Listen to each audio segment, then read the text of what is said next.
नमस्कार प्यारे student. Lecture number 2 of particle physics लेकर आ रहे हैं। छोटा सा लेक्चर बनाया है। इसमें हम लोग आपको पीछे वाले लेक्चर जो है उसकी एक समरी यहाँ पे डिटेल्स दे रहे हैं और कुछ इंपॉर्टेंट डाटा आपको प्रोवाइड करने की कोशिश करेंगे।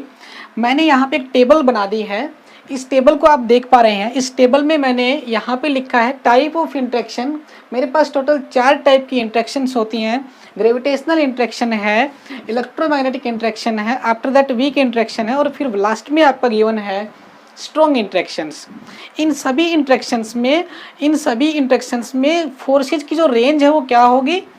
एक्सचेंज पार्टिकल कौन कौन से होते हैं, मास ऑफ एक्सचेंज पार्टिकल क्या क्या होगा, स्पिन ऑफ एक्सचेंज पार्टिकल क्या होगी, strength of the exchange particle क्या होगी, स्ट्रेंथ ऑफ इंट्रैक्शन क्या होगी और life time of the forces क्या होगी इंट्रैक्शन की। ठीक है, वो सब मैंने यहाँ पे लिखा है।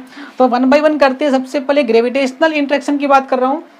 तो ग्रेविटेशनल इंट्रैक्शन में जो रेंज होती है वो क्या होती है भाई, इनफाइनाइट होती है। इनफाइनाइट रेंज तक ये वाले फोर्सेज काम करते हैं। इसमें जो पार्टिकल का जो एक्सचेंज पार्टिकल लेते हैं वो क्या लेते हैं, ग्रेविटोन लेते हैं, जो हमने पहले बताया था आपको। ग्रेविटोन का जो मास होता है वो 0 लेके चलेंगे।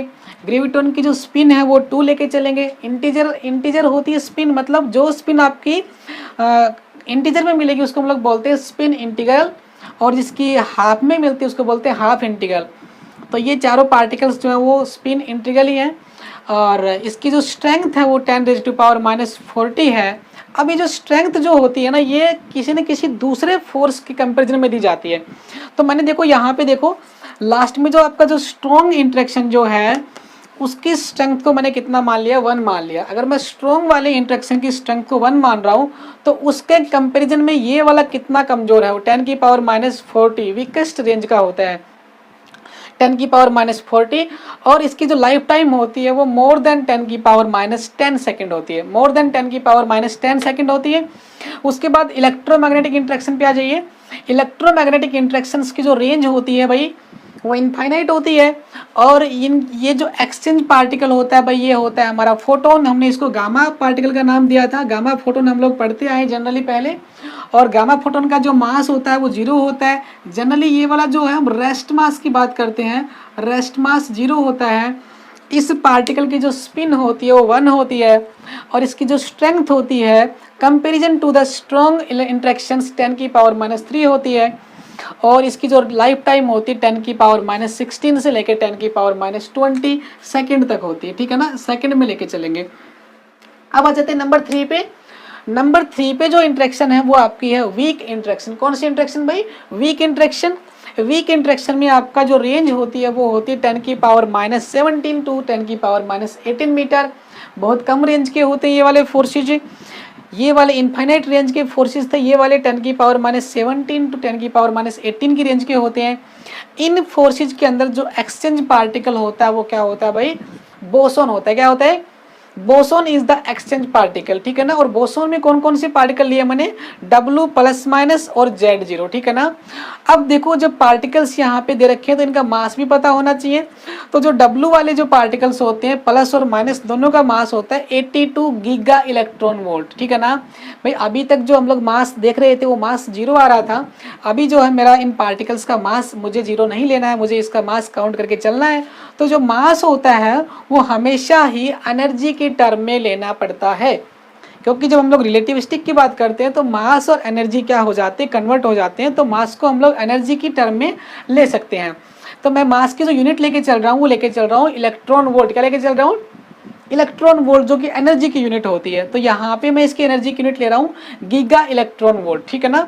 तो 82 गीगा इलेक्ट्रॉन वोल्ट। और जेड वाले पार्टिकल्स की जो मास होता है वो होता है 92 गीगा इलेक्ट्रॉन वोल्ट। ठीक है ना। थोड़ी सी हैवी पार्टिकल होते हैं as compare to graviton and photons. ठीक है ना। कौन से, बोसोन्स की बात कर रहा हूँ। अब इसकी बात करते हैं spin off the boson particle. Boson जो पार्टिकल होता है उनकी जो स्पिन होती है वो कितनी होती है भाई, स्पिन होती है 1। ठीक है ना।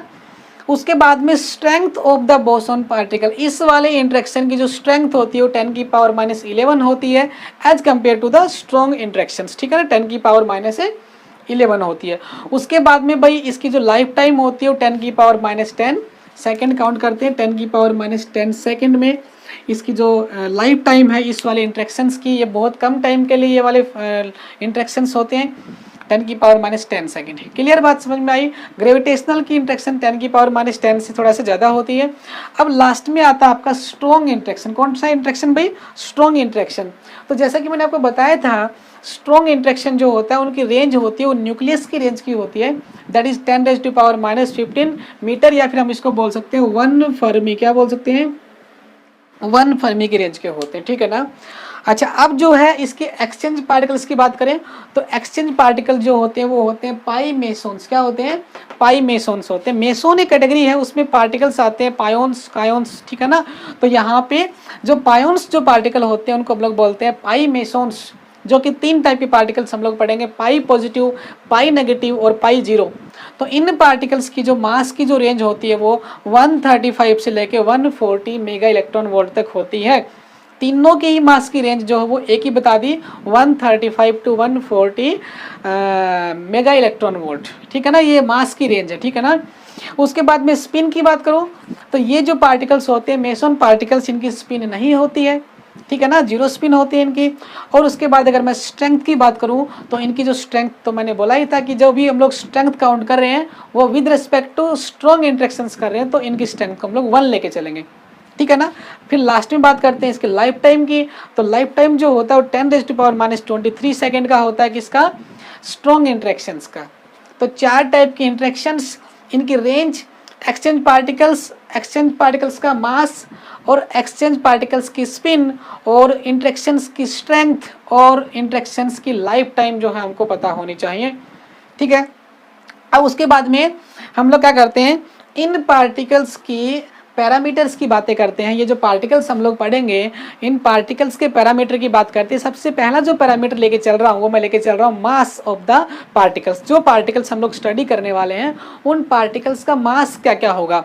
तो सबसे पहले मैं लेके चल रहा हूँ बिल्कुल ही नेचुरल कॉमन आपके जो पार्टिकल्स होते हैं, प्रोटॉन, न्यूट्रॉन एंड इलेक्ट्रॉन। तो प्रोटॉन, न्यूट्रॉन और इलेक्ट्रॉन का जो मास है वो आप भली भांति जानते हैं, लेकिन आपने जब भी उनके मास को स्टडी किया है, आपने उनकी मास को किलोग्राम में स्टडी किया है, लेकिन यहाँ पे रिलेटिविस्टिक की बात हो रही है। तो यहाँ पे ये जो पार्टिकल्स इनका मास जो एनर्जी की टर्म में लिया जाएगा। तो जो इलेक्ट्रॉन जो होता है उसका मास हम लेके चलेंगे 0.511 मेगा इलेक्ट्रॉन वोल्ट। पॉइंट लगा हुआ है पहले, 0.511 मेगा इलेक्ट्रॉन वोल्ट, मतलब बहुत ही कम मास होता है इलेक्ट्रॉन का, एनर्जी की टर्म में भी और मास की टर्म में भी।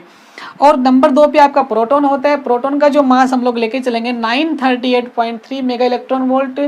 देखो भाई, इन वैल्यूज़ के लिए मैं कुछ भी नहीं कर सकता, आप भी कुछ नहीं कर सकते, ये डाटा गिवन है, ये फिक्स कांस्टेंट है, इनका मास इतना है तो है।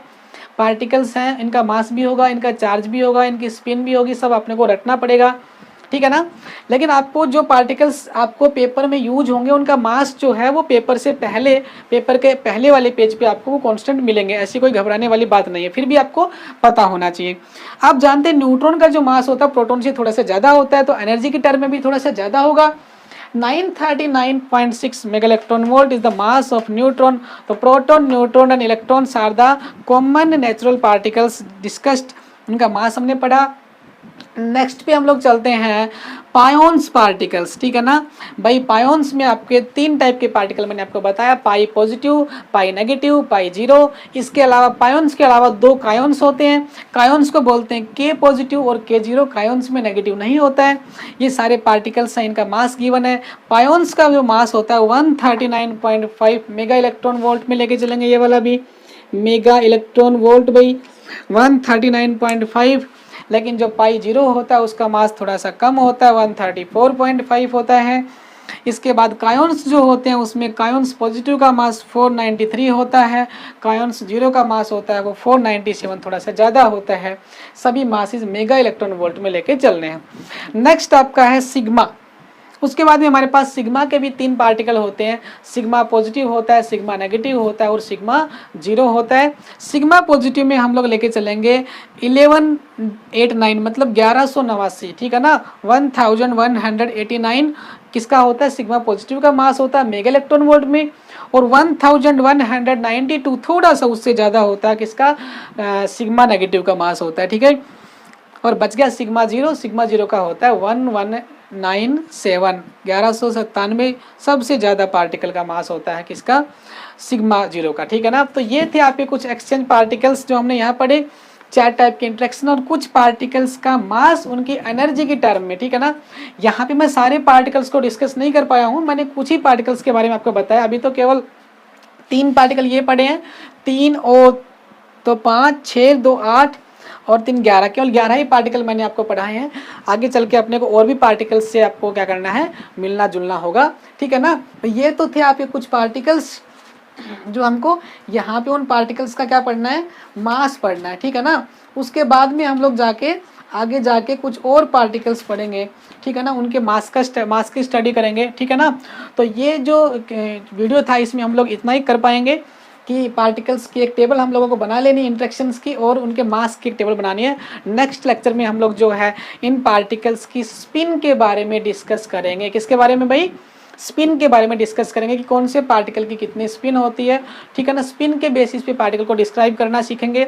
उसके बाद में उनका चार्ज के बारे में स्टडी करेंगे कि उनका चार्ज, कौन से पार्टिकल्स का कितना चार्ज होता है। धीरे धीरे आगे बढ़ेंगे।